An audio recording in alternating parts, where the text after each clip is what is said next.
Hello, I am Ranjit Singh, RS Carmen Sainik School. Today I discuss inverse trigonometry function.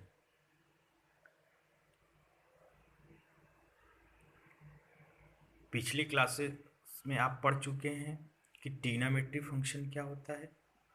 तो हम यहाँ discuss करेंगे inverse trigonometry function के बारे में, जो कि आपका चैप्टर सेकंड है।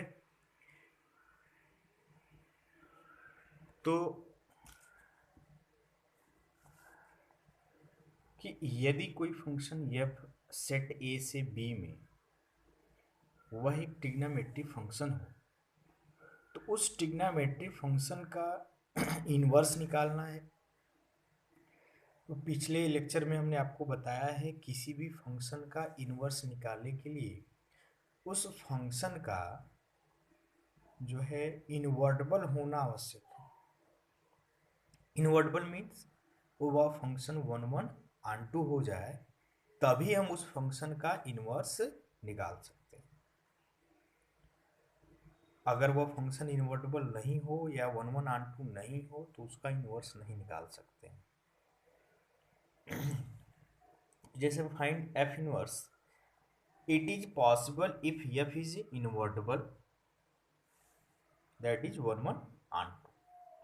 सपोज एक function F of X equal to sine X है, जो ट्रिग्नोमेट्री फंक्शन है। यहाँ एक्स क्या है, किस में लिखा हुआ है, डिग्री में नहीं रेडियन में।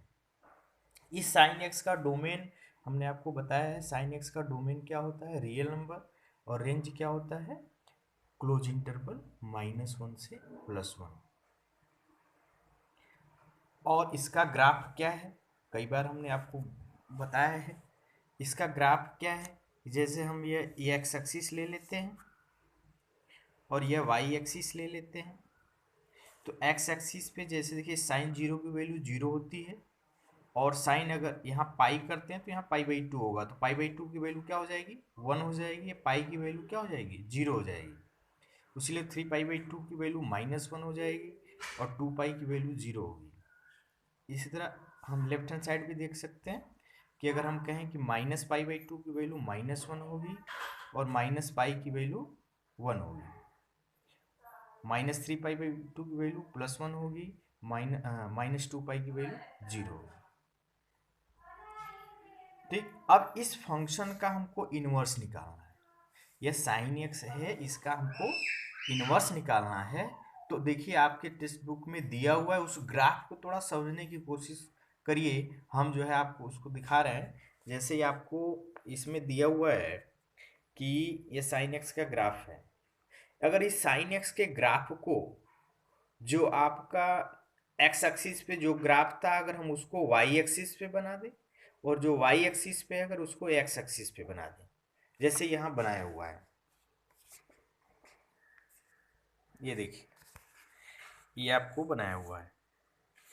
तो अगर हम वाई एक्सिस पे हम देखते हैं तो वाई एक्सिस पे देखिए अब ऊपर पॉजिटिव होगा, नीचे निगेटिव होगा।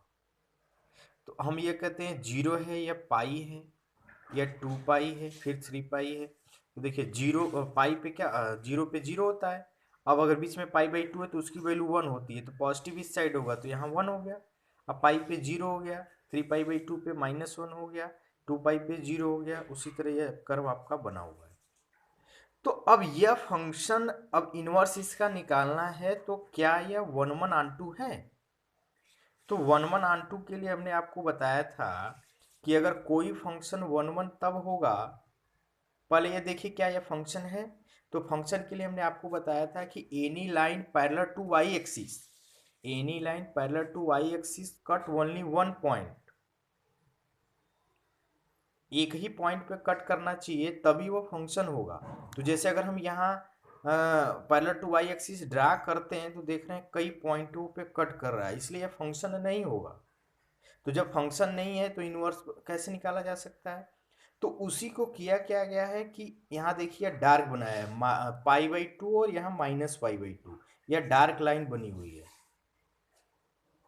समझ में आ रहा है, यह डार्क लाइन बनी हुई है, इसका मतलब आप समझ रहे हैं कि अगर हम सिर्फ इतना ही कंसीडर करें, यानी ग्राफ को हम इतना ही कंसीडर करें क्या, कि -π/2 से +π/2 अगर कंसीडर करेंगे तो इतने ग्राफ के लिए यह फंक्शन क्या है, अगर हम इसको इधर से बाउंड कर दिए और इधर -1 से +1 पे बाउंड कर दिए, तो इतने में ही आपका फंक्शन जो होगा 1 और ऑन2 होगा, तभी हम इन्वर्स निकाल सकते हैं, जो कि इन्वर्स के लिए कंडीशन है आपकी।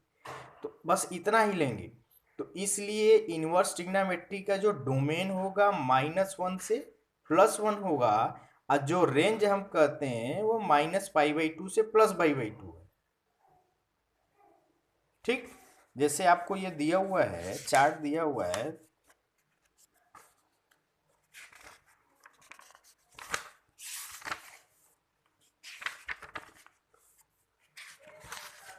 देखिए ये आपका चार्ट दिया हुआ है कि साइन इनवर्स का जो है डोमेन क्या है, -1 से +1 है, और रेंज हमारा क्या है, -π/2 से +π/2 है। क्यों इसको बाउंड कर दिया, क्या, क्योंकि इसी इंटरवल में ही आपका फंक्शन डिफाइन हो सकता है, नहीं तो नहीं हो पाएगा। इसलिए साइन इनवर्स के लिए ये हो जाएगा, कास इनवर्स के लिए ये हो जाएगा। अब देखिए जितना ट्रिग्नोमेट्री फंक्शन का जो रेंज था वह इनवर्स ट्रिग्नोमेट्री में डोमेन हो जाएगा, सब देखिए लिखा हुआ है। ट्रिग्नोमेट्री फंक्शन का जो है रेंज होता है वह इनवर्स ट्रिग्नोमेट्री का क्या हो जाएगा, डोमेन होगा। लेकिन जितना डोमेन वो रेंज नहीं होगा, कुछ ही रेंज होगा, वो ये आपको लिखा हुआ है। जैसे साइन इनवर्स एक्स का जो है आपका रेंज, या इसी को हम प्रिंसिपल वैल्यू भी बोलेंगे, माइनस क्लोज इंटरवल -π/2 से +π/2। कास का क्या होगा, 0 से पाई। कोसेक का क्या होगा, -π/2 से +π/2, जिसमें 0 नहीं होगा, क्योंकि 0 पे कास कोसेक क्या होता है, 0 पे आपका 0 पे जो है साइन 0, चूंकि क्या है 0 है, तो कोसेक 0 इनफाइनाइट हो जाएगा, तो इसलिए यहाँ 0 निकालेंगे। सेक में 0 से पाई में π/2 को सब्ट्रैक्ट कर देंगे। टेन इनवर्स में जो है वही जो क्लोज इंटरवल साइन के लिए था, यहाँ ये ओपन हो जाएगा, -π/2 से +π/2, काट का 0 से पाई। यह चीज़ें आप, यह जो आपको दिया हुआ यह याद होना चाहिए, क्योंकि इसी से हम प्रिंसिपल वैल्यू निकालते हैं। जो भी इनवर्स ट्रिग्नोमेट्री की वैल्यू आती है इसी में प्रिंसिपल वैल्यू निकलती है, यानी हर जो है इनवर्स ट्रिग्नोमेट्री के लिए यह चीज़ें आपको याद रखनी है। क्लियर है। आपको बुक में देखिए हर का ग्राफ बना हुआ है, जैसे हमने साइन का आपको दिखाया, ये देखिए कास का है, तो इस कास को अगर हम ऐसे कर देते हैं ना, वाई एक्सिस एक्स एक्सिस पे, एक्स एक्सिस का ग्राफ वाई एक्सिस पे कर देते हैं, तो अब यहाँ देखिए डार्क लाइन बनी हुई है, यानी इतने में ही यह फंक्शन 1/(1)(2) होगा। ठीक है, इसलिए इसका जो है आपका रेंज 0 से पाई होगा। उसीलिए देखिए आपका जो है सेक का है, कोसेक का है, सब बना हुआ है। ठीक, ओके।